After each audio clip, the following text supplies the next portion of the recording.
bonsoir tout le monde, j'espère que vous allez tous et toutes très bien.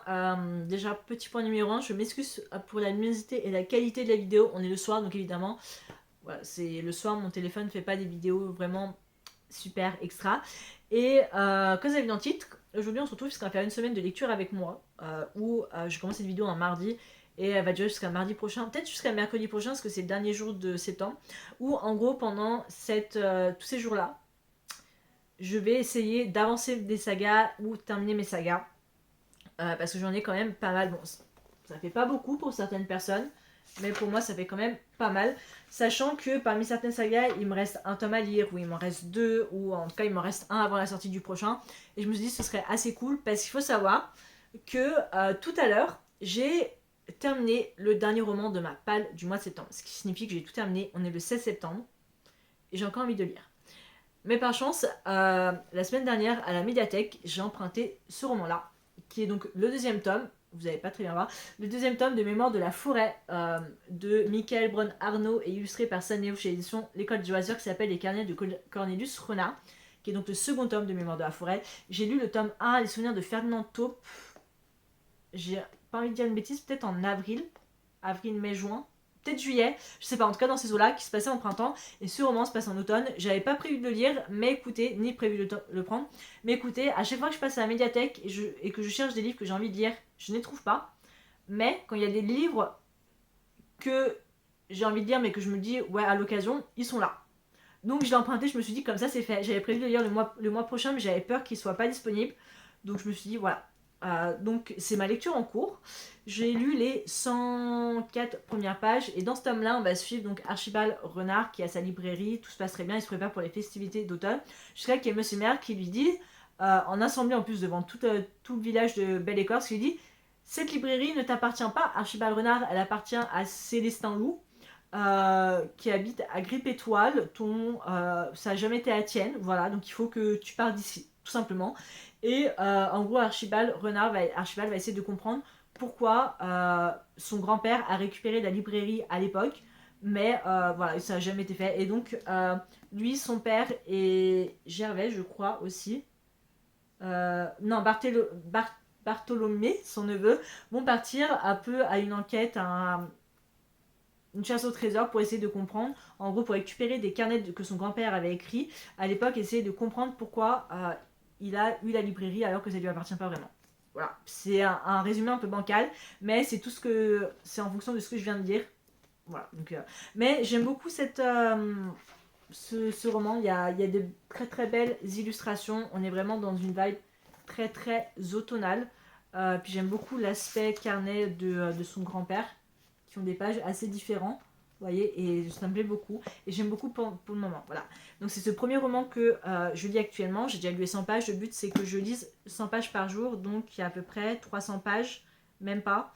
Donc je pense peut-être d'ici demain, je l'aurai peut-être possiblement terminé, à voir. En ce qui concerne les autres romans que j'aimerais lire, après ça va être au compte-gouttes, mais je pense que j'aimerais, demain je dois passer à la médiathèque, donc je vais voir si je peux emprunter Wisteria, qui est donc le troisième tome de la trilogie Belladonna de Adeline Grace, parce que j'ai lu Belladonna et Foxglove en juin, il me semble, mai-juin, j'ai vraiment un doute, que j'avais beaucoup aimé. Je m'étais dit je vais enchaîner le tome 3 le mois d'après, comme ça ce sera fait, ça n'a jamais été fait, mais au moins je serai à jour, puis c'est très automnal, donc c'est parfait. Et j'aimerais aussi essayer de lire le dernier tome de Dream Harbor de Laurie Gilmore. C'est la même autrice derrière Pumpkin Spice Café, Cinnamon Bookstore, Christmas Tree Farm, Strawberry Patch Pancake House, qui est pour moi mon préféré. Et il y a le dernier qui est sorti, The Gingerbread Baked Bakery, je crois que ça s'appelle comme ça. Voilà, au moins je serai à 2 sagas à jour et après on verra en fonction. Hein. Il y a toujours, je dois aller chercher le tome 4 de la saga Rose Hill de Elsie Silver, donc Wildcard. En tout cas, c'est d'y aller cette semaine. Parce que je l'ai précommandé à la librairie anglaise, c'est arrivé. Donc peut-être que je dirai le tome 3, comme ça il me restera que le tome 4 à lire. Il me reste 2 derniers tomes de Campus à lire, le tome 13 et 14. Mais j'attends les nouvelles couvertures et il faut que je les achète donc, sur ma Kindle. Donc ce sera pas pour tout de suite. Il me reste le 3e tome de Aston to the Villain à lire et à acheter aussi. Bref, pas mal de choses. Donc on verra.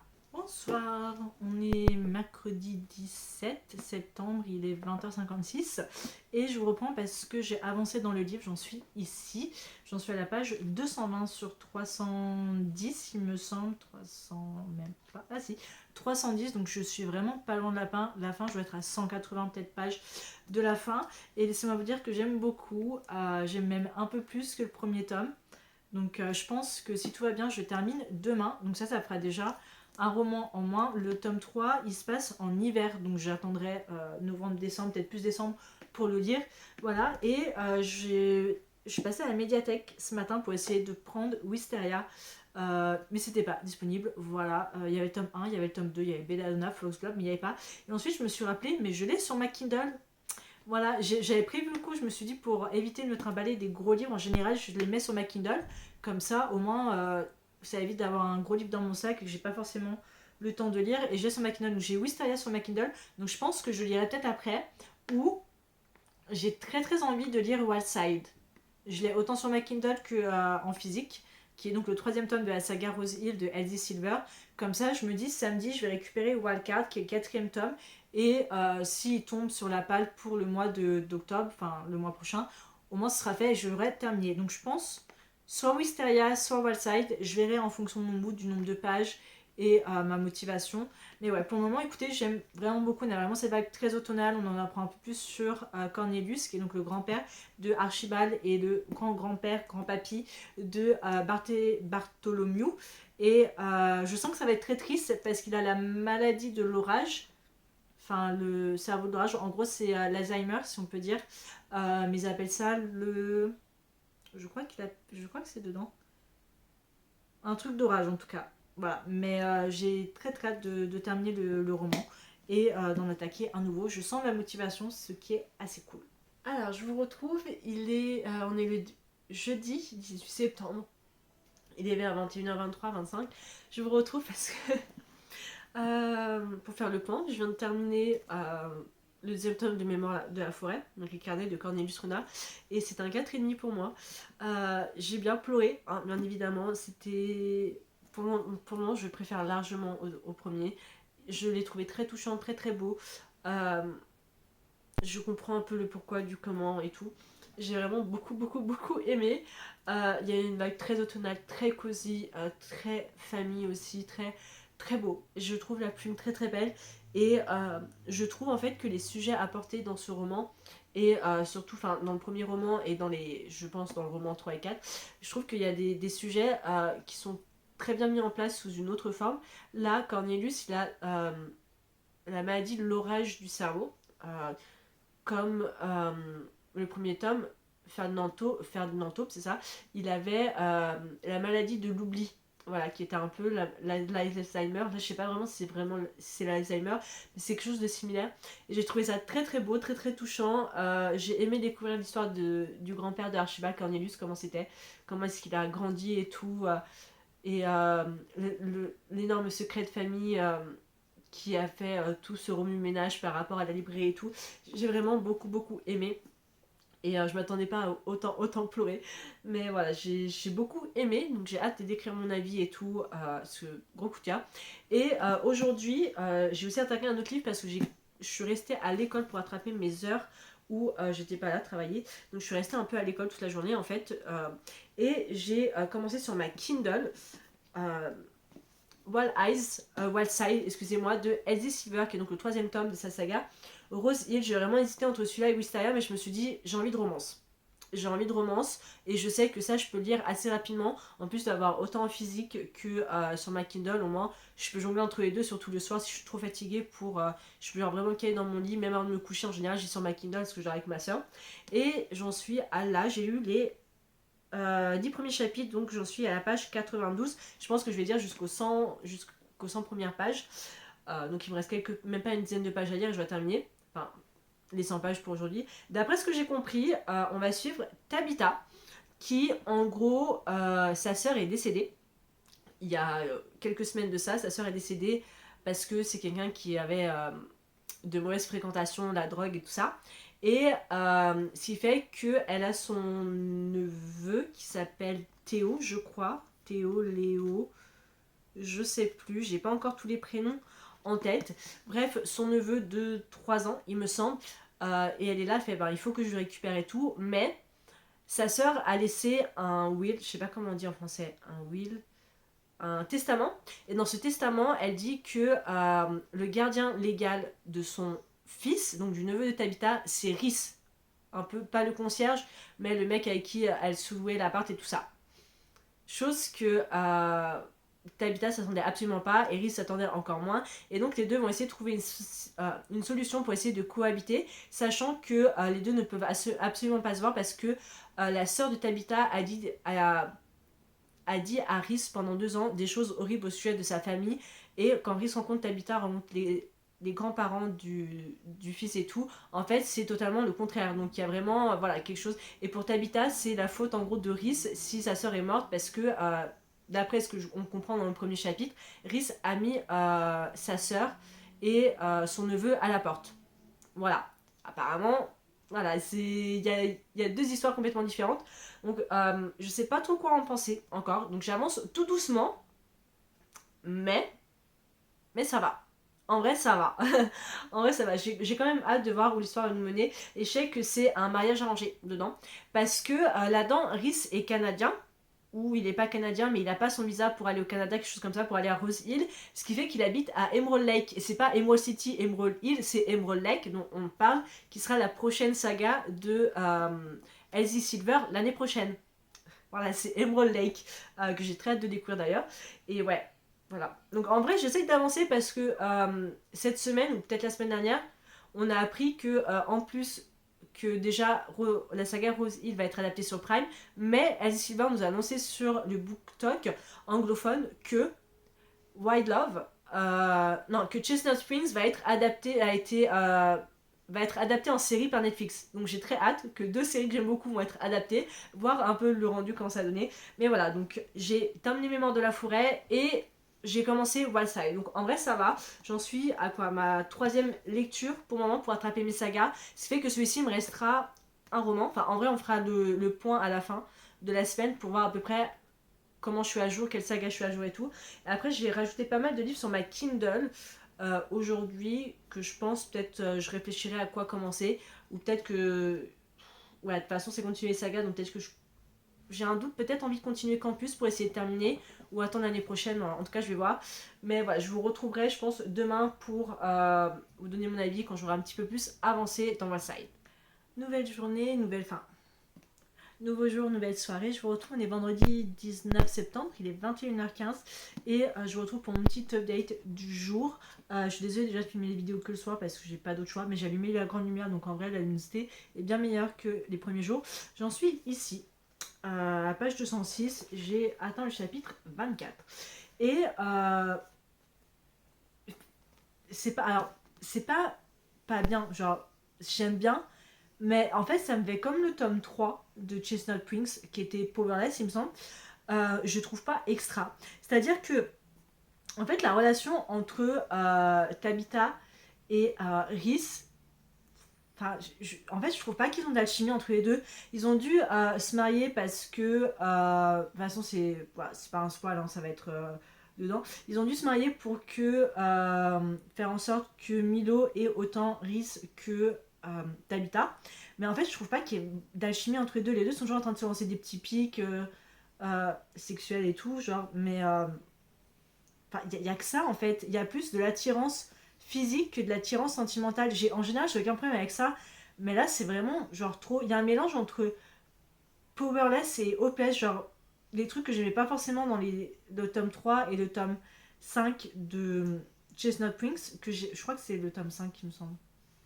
Ou peut-être le tome 4. Bref, dans les derniers tomes de Chestnut Prince et le tome 3 de la même saga, il y a des choses que j'ai pas forcément aimées, que je retrouve un peu dedans. Et c'est pas mauvais, hein, c'est pas mauvais, je vais continuer, je vais le terminer parce que je veux le terminer, mais je comprends pourquoi c'est pas forcément le préféré de certaines personnes. J'ai du mal avec Tabitha, j'ai du mal avec Rhys, j'ai l'impression que pour Tabitha, j'ai l'impression que Rhys c'est un monstre qui va enlever son neveu et tout, et que même s'ils sont mariés, ben voilà, ce sera ça et si. Et Rhys, mais alors pas du tout, et il a pas eu une enfance facile, donc il se retrouve beaucoup en Milo et tout, ce que je peux comprendre, mais je sais pas, j'accroche pas pour le moment. à voir. J'espère que ça va changer parce que là, là où j'en suis, c'est le lendemain après leur mariage. Donc on sent quand même qu'ils commencent à avoir une toute petite évolution de Tabitha au sujet de Rhys et tout. Donc j'espère que ça va changer d'ici là. De toute façon, je vous tiens au jus demain. Demain, on est samedi. Donc c'est cool. Je pourrais peut-être vous filmer dans la journée. Et dimanche, c'est l'automne. Voilà. Donc en fait, j'aimerais beaucoup terminer ce week-end pour après attaquer un autre livre, au moins pour lundi, mardi qui reste, pour terminer la semaine et me dire comment j'ai attaqué 4 livres au total. Parce que je rappelle que Campus, c'est le jour où j'ai filmé cette vidéo, enfin le premier jour de mardi. Donc pour moi, c'est considéré comme une suite, ça fait partie de la vidéo. Mais bref, donc voilà, petite update de la soirée. En tout cas, j'espère que ce sera un peu mieux. Petit point lecture du week-end. D'abord, Joyeux automne. On est le 21, dimanche 21 septembre. Il est 15h41, on est en automne et le temps se ressent parce que vers chez moi il pleut depuis ce matin, ça s'est pas arrêté, je suis très contente. Moi l'automne c'est vraiment une saison que j'adore, donc je suis très contente.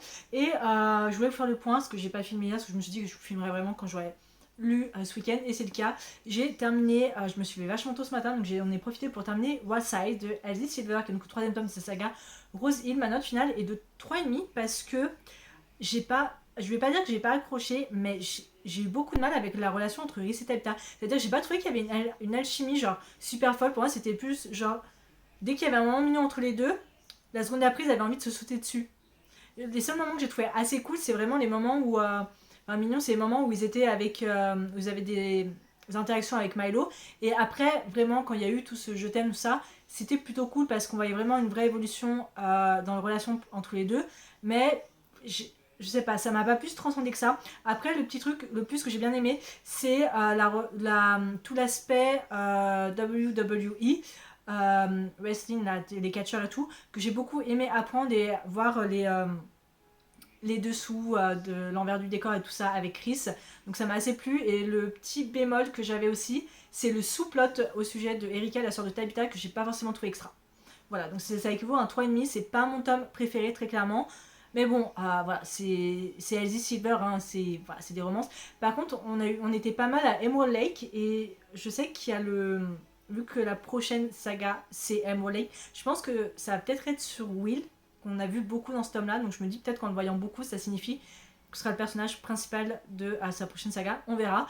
Et ce qui fait que j'ai terminé ça, et je sais pas du tout quoi lire. Je voulais lire le 3ème et dernier tome de Belladonna, mais finalement ça me tente pas autant que ça, j'ai pas envie de lire un gros livre. Je voulais sinon lire Fallen Majesty de Dalinda Lane, qui est donc le 2ème tome de sa saga Majesty, parce que le tome 3 il sort en novembre il me semble, mais je pense que je le lirai peut-être plus le mois prochain. Et j'avais rajouté des livres sur ma Kindle, donc je voulais lire The Gingerbread Bakery de Laurie Gilmore, que j'attends avec beaucoup d'impatience, mais en voyant la couverture je me rends compte que c'est un livre un peu divers, donc je vais peut-être attendre novembre-décembre pour le lire. Donc en vrai je sais pas quoi lire, en fait des romans vraiment courts, je sais pas si j'en ai tant que ça. En vrai, si je pourrais faire Practice Make Perfect de Sarah Adams, qui est donc le 2ème tome de sa saga Rome, When in Rome. J'avais lu le tome 1 le mois dernier que j'avais bien aimé.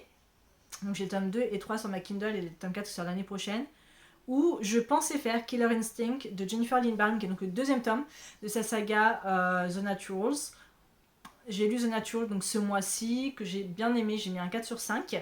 Et c'est à ma soeur, donc je me suis dit, si j'attends qu'elle le lise et qu'elle achète tous les autres tomes, voilà, je vais mettre un petit peu de temps avant de les lire. Mais j'ai tous les tomes sur ma Kindle, donc en vrai j'hésite entre Killer Instinct ou Practice Make Perfect. Donc je vais réfléchir et au pire j'entamerai l'un des 2 livres demain, sachant qu'il reste 3 jours avant de clôturer ce vlog. Et en vrai je suis contente parce que j'avance beaucoup dans mes sagas. En fait il faut que je choisisse entre les 2 livres lequel me fait le plus envie et lequel est le moins long. Et que je sais que je peux lire assez rapidement. Donc je vais réfléchir. Et je vous retrouve demain. Bonsoir tout le monde, on est mercredi 23 septembre, il est actuellement 21h20 et je vais vous faire un petit update lecture parce que je voulais faire lundi mardi ensemble. Et hier j'ai commencé Practice Make Perfect de Sarah Adam, qui est le 2ème tome de sa saga When in Rome. Dimanche je vous avais dit que j'hésitais entre Fallen Majesty ou When in Rome, et je voulais savoir lequel avait moins de pages, et celui-ci a beaucoup moins de pages. Et mon but c'était soit de le finir ce soir, soit de le finir demain. Et je l'ai pas fini, il me reste 10 chapitres. Donc je pense que je les terminerai demain pour vraiment clôturer le vlog en pleine journée plutôt que de faire avec la lumière que j'ai là. Dans ce deuxième tome, on va suivre Annie qui est donc la sœur de Noah, donc notre protagoniste masculin du tome 1. Annie qui est donc la plus petite de la fratrie puisqu'elle a un frère et 2 sœurs. Et Annie tient une boutique de fleurs. Elle souffre d'anxiété, elle est très enfermée sur elle-même, elle est passionnée de romance, voilà, de lecture, de romance. Et pour elle, sa vie parfaite, c'est se marier, avoir des enfants, avoir une vraie famille avec l'homme idéal. En gros, elle veut avoir le même amour que ses parents ont eu et le même amour que Noah a avec Amelia. Amelia qui est notre protagoniste du tome 1. Mais le seul petit bémol, c'est qu'elle n'est pas du tout douée en amour, elle n'est pas du tout douée pour faire des rendez-vous. Voilà, à chaque fois ça foire un peu. Et elle a tendance à beaucoup trop parler, beaucoup trop s'emballer en ce qui concerne les fleurs. Et Amelia a une petite solution pour remédier à ce problème. Elle va faire appel à Will, qui est donc son garde du corps, qui est un peu bad boy, qui couche un peu à droite à gauche, qui est considéré comme le hot stuff de BuzzFeed et tout ça. Et en gros, elle va lui demander, elle va faire en sorte que Will devienne le coach en amour, le coach personnel en amour de Annie. Et donc on va suivre la relation entre les deux. J'apprécie un peu plus ce roman, enfin ce tome-là, que When in Rome, pour une unique raison que je sais pas, il y a quelque chose que j'apprécie beaucoup, peut-être parce que je me retrouve pas mal dans le personnage de Annie au niveau de l'anxiété et tout ça, qui est assez bien mis en avant de mon point de vue. Le bémol que j'ai, c'est les sœurs de Annie. Emily et je sais plus c'est qui la deuxième. En fait, tout le monde a une vision de Annie comme quoi c'est la jeune femme parfaite, super douce, ultra romantique, voilà, qui désire d'amour, qui désire du prince charmant. Et personne ne la verrait avec quelqu'un comme Noah, dirait mais non, c'est pas possible, elle pourrait jamais faire ça, c'est une phase, ça va lui passer.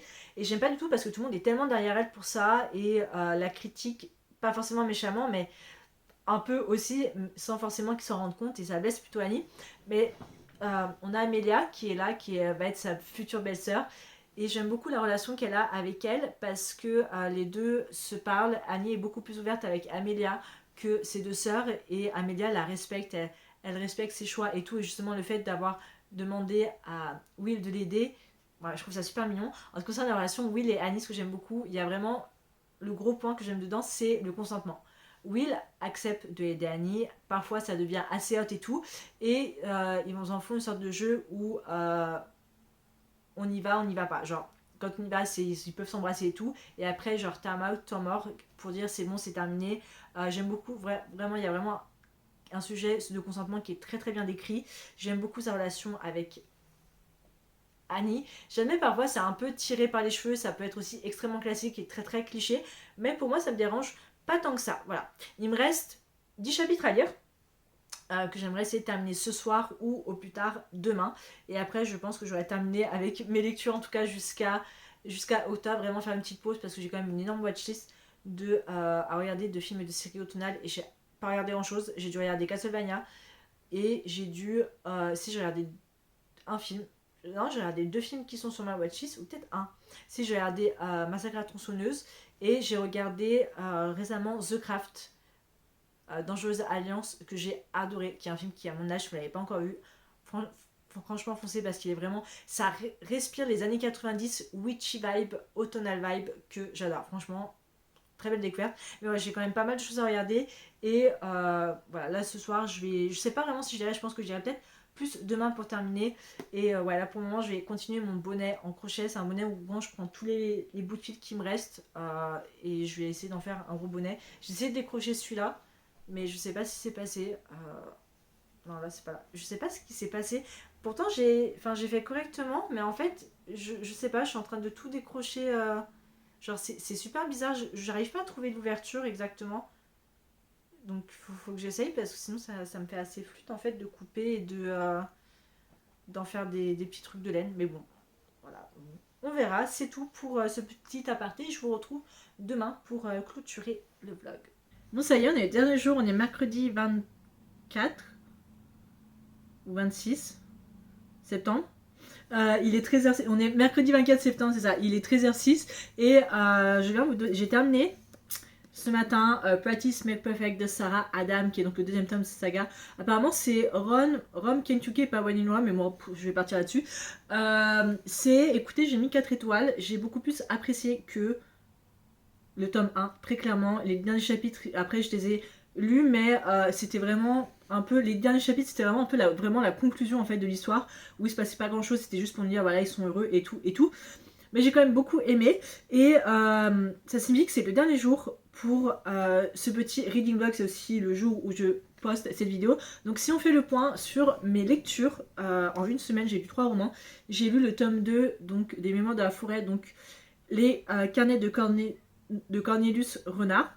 Ce qui fait que j'ai noté 4,5, que j'ai beaucoup apprécié. Ce qui fait que, si je prends mon petit reading journal... Ce qui fait que il me reste... Il faut que je retrouve. Il me reste 2 romans j'en ai lu 2 sur 4, ce qui est plutôt pas mal. J'ai ensuite lu Wild Size de Elsie Silver, j'ai noté 3,5. C'était pas mon préféré, très clairement, mais j'ai très hâte. Il faut que j'aille me chercher ce week-end il y a le tome 4, Wild 4, qui est arrivé à ma librairie anglaise, donc il faut que j'aille chercher. Ce qui fait que c'est le 3e tome sur 4. Ce qui est plutôt pas mal, donc il me reste un tome à lire.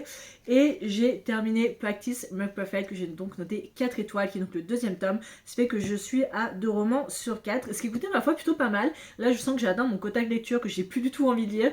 Je vais passer du reste de temps pour essayer de rattraper mes films et mes séries à regarder pour le mode automnal. J'ai complètement abandonné mon bonnet en crochet, parce que finalement je me rends compte que c'était mieux avec des petits bouts de laine. Là c'était vraiment des grosses boules de laine, donc en vrai ça servait absolument à rien. Donc voilà, je suis en train de préparer des idées pour le mois prochain. Je pense qu'il va y avoir 2 reading vlogs, un sur Mate de Ali Hazelwood, parce que j'attends ce deuxième tome avec beaucoup d'impatience, peut-être, hein, je suis pas sûre. Et un deuxième sur Twilight, parce que j'ai jamais lu Twilight et je veux lire pendant mes vacances d'octobre. Donc je pense que ça va être assez cool, et je vais aussi essayer de sortir des sorties littéraires qui me font assez envie en automne, parce qu'il y a quand même pas mal de sorties, autant en VO qu'en VF, qui me font envie. Donc je pense que ce serait plutôt cool. Et puis si vous avez d'autres idées aussi, voilà. En tout cas, je pense que cette vidéo, je termine / continue mes sagas. Enfin, je continue / termine mes sagas en cours. Je pense qu'en vrai, je peux en faire plusieurs épisodes, parce que j'ai quand même pas mal de sagas. Il me reste Manuela Parks, il me reste 2 tomes à lire. La duologie Crimson Smut, donc Heartless Hunter, il me reste 1 tome à lire. Belladonna, il m'en reste 1. Dream Harbor, il m'en reste 1, mais je pense que je le lirai pendant novembre-décembre. Il y a la série des Calloway Sisters qui va commencer, Addicted aussi qui va continuer. Voilà, j'ai Saga Campus, il me reste 2 tomes, Pont des Tempêtes, il me reste 3 tomes à lire, parce qu'il y a le tome 5 qui sort le mois prochain. Voilà, donc pas mal de choses. Dans tous les cas, j'espère que la vidéo vous a plu. S'il y a certains des romans que vous avez lus et que vous voulez qu'on discute, dites-le moi en commentaire. Est-ce que vous aussi vous avez quand même pas mal de sagas en cours et que vous dites qu'il faut qu'on continue, mais il y a tellement de livres qui vous fait envie, vous dites peut-être pas. Après il y a pas mal de sagas que je réserve pour l'année prochaine, genre Boys of Tommen, je réserve Tamlin 7 et Releasing 10, je les réserve pour l'année prochaine parce que j'aime bien lire 2 romans de 2 tomes de la saga par an, comme ça au moins je suis plus ou moins à jour. Voilà, donc dans tous les cas j'espère que cette vidéo vous a plu et je vous retrouve la prochaine fois pour une prochaine vidéo qui sera sûrement, vu le mois, je pense que la semaine prochaine ce sera ma pile à lire du mois d'octobre. Voilà, donc ciao.